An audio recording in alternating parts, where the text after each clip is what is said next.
Not your average tabletop. Woohoo! Welcome back to Not Your Average Tabletop. I'm Zach. And I'm Pepper. And what are we doing today, Pepper? Today we are giving our first impressions. We just played this about an hour or so ago, and we're going to be giving our first impressions on Colt Express. Yes. This is kind of a programming game where you'll be playing your cards for what actions everyone will have a meeple on a train. You'll be playing your different actions like move or shoot somebody else, one of the other bandits, or Punch them. Yes, punch them and pick up their loot. But you kind of have to, for programming games, you kind of have to play those cards down in order. Everyone's taking turns. And then after everyone's played all their cards, then you go back through that deck and execute all those actions. So In the order. yes, so maybe a card you thought would be a good play turns out not to be, based Right. on what other players do, and possibly move you or themselves out of range. But, Right. Yeah. Because with this game, there's some of the cards that you get to see, and then some that you don't get to yes, see. you can play some face up, some face down. Yeah, and then some of the cards you could potentially do. They do the same action, but with that action, you could maybe do something slightly different. With like a move, you might move somewhere where someone's not expecting you to move, type thing. Or if you're moving the sheriff, you could move them to a different car than what you might have thought. You might still be able to see a lot of them, but then something may play out a little differently than you might have thought. It's all about how that plays out in order. Going into this one, did you have high expectations or anything? Because it was a Spiel des Jahres winner. Yes, I 2015. see that it is. This one I was expecting. I wasn't expecting a top tier game for me, but we don't have many programming games. I don't think we've played any. I don't think we've played one. I think we have Mechs vs. Minions, but we haven't played that one yet. Maybe our first impression of that will go out before we post this, and you'll be very confused, because I'm sure you've watched all of our videos and remember which ones I reviewed and not. Right. But yeah, I was excited for that, to see the chaos that would ensue from that. Right. I agree. I didn't, like you said, I didn't expect this to probably be like, oh, this is going to be my new top favorite game of all time, or anywhere in the top 10 or maybe even 20 or whatever. But yeah, I was interested to see kind of how that programming would work, because like you said, I've never played a programming game before, and just to see how one would work that's well regarded enough to be a Spiel des Jahres winner. And the theme's pretty interesting as well. The only other game we've played with kind of the Western theme is Western Legends, which does have it feels like the theme quite a bit. And I would actually say, after playing this one, you kind of, the theme comes through with that. Yeah, I think so. You wouldn't think you might not think it would, but you do kind of, when you do choose to shoot, you definitely go like, pew pew, like you get into like the Western type stuff. So, so both of the Western games that we've played have been pretty thematic. I think those are the only two. I'm trying to think I think so, but any other ones that would be, obviously didn't come through if they don't come to mind. So it must not have been that thematic, even if we do have one. There's probably one sitting right behind us on camera, and they're like, turn around.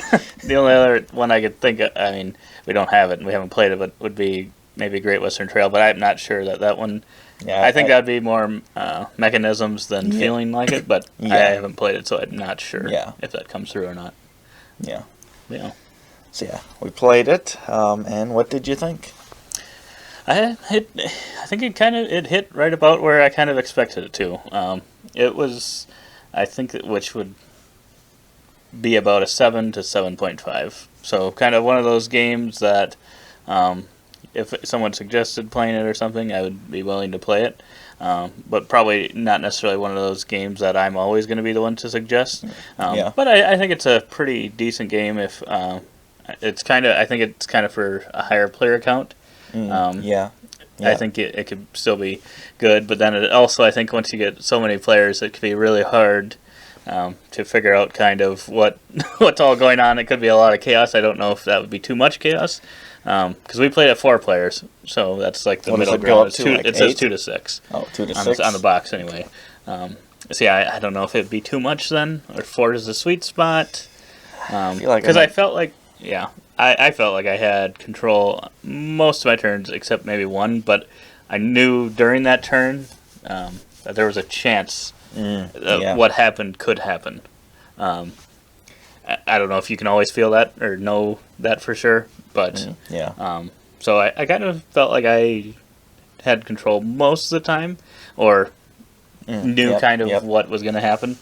But yeah, I would give it 7 to 7.5. So it's right there, and a solid game that I'm willing to play, but not one that's like overly exciting to me that I'm like, oh, I got to play this right now. I think I'm settling right around that. I think probably 7.5 to 8, somewhere in that range. Like you, I think it delivered pretty much what I expected it to.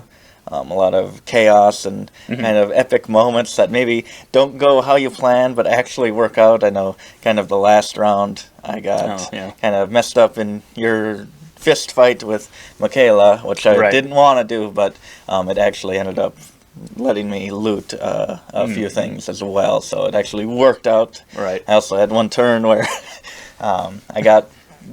you ran away from me. I didn't think you were going to run away from me, so I was going to try to punch you and loot whatever you dropped, but you had moved away, so I was just punching the air and trying to grab it. Nothing. That whole round you did absolutely nothing. Did all of yours miss something? Yes, I moved up, but you moved me up. Yes. That's right. Everything missed that turn. But yeah, this is definitely a game where you can have great turns and you can have terrible turns, but I think that's just all in the name of the game, and it's one that I think, it definitely needs more players, at least 3, because it's 2 to 6. You said that's what I don't know if there's some sort of variant or something with 2 players, but I feel like you need at least 3 to play this. Obviously, we haven't played 2, so I mean, take that with a grain of salt. But I think this is one that you're going to be in the mood to play. It's not one that's like, what should we play? Maybe this. I think this is one that's people are gonna be wanting to play this one. Not all the time. But when they want to play it, they're definitely going to want to play this game. It stands out. Right. Yeah. Yeah. It feels different enough, and with that theme that comes through. Yes. I would agree that it's going to be one that you're wanting to probably play when you take it out. Yeah. And it's not necessarily one that you're just going to. Kind of leisurely just play. Yeah. I think I would agree with that. But I can't remember if there was anything. And the scoring of the game is a little interesting. Abby, she kind of, it seemed like she had a lot of stuff go right for her. Yeah. And I thought she was going to kind of be really far ahead of us, or a decent amount. But because we never really interfered with her. We were fighting each other. He had shot me like 4 times. I shot him once. Very even, I would say that is. Oh, wow. But we were always sending the sheriff or whatever after each other, and Mac kind of got involved as well, but Abby was just able to kind of stay near the back of the train and loot quite a bit, which got her a tie-break victory over myself. Yeah, because I thought, and then you kind of had everything go wrong. Well, you kind of had to go wrong and right in the last part. Because you dropped some stuff, and then you also picked some stuff up. Yeah. So I don't know. I don't think that broke even for you, but no. It was interesting how even though you had like a whole wasted round and your last round didn't go the greatest, you still were able to tie for the same amount. Yeah. So it's interesting that you don't necessarily have to have everything right to win the game either. Yeah. Even though you didn't win, but be a tiebreaker anyway. In my app, if it's a tie, you win, both win. But So I think that was everything with Colt Express. Yeah. It's also got a cardboard train. I don't know. Leave it in the comments if you have this game. Did you glue yours together? Because it seemed like they were coming apart. Yeah, so we might come look apart to see if pretty people easily, and glue it is that. hard to kind of grab things in the train. I know Sam Healy, I think, complained about that quite a bit. And Yeah, that is tough sometimes. Yeah. Yeah. I would say that. Yeah, it's almost. I like it because I think it helps you kind of get Yes. into that. Yes. So Yep. it's really tough but it's just. I think it needs to be bigger, and I don't remember if did they make a deluxe version or something. I'm not sure. It feels like they did. That sounds familiar, but I can't remember. Yeah, because it is a little bit. It's fiddly and small. It can interfere with it a little bit, but it wasn't too bad. Once you get it set out there, you can usually grab the pieces that you need and whatnot. But a little bit of fiddliness. Yeah, a little bit. Yeah. Yeah, that's everything in Colt Express. If you liked the video, if you gotten this far, give us a thumbs up. We'd really appreciate it. If you want to see more of our first impressions on these videos, definitely subscribe to the channel. It's free yet. That could be changing any day now. No. But otherwise, we hope to see you on the next one. And as always, don't forget to Keep on nibbling. on our content.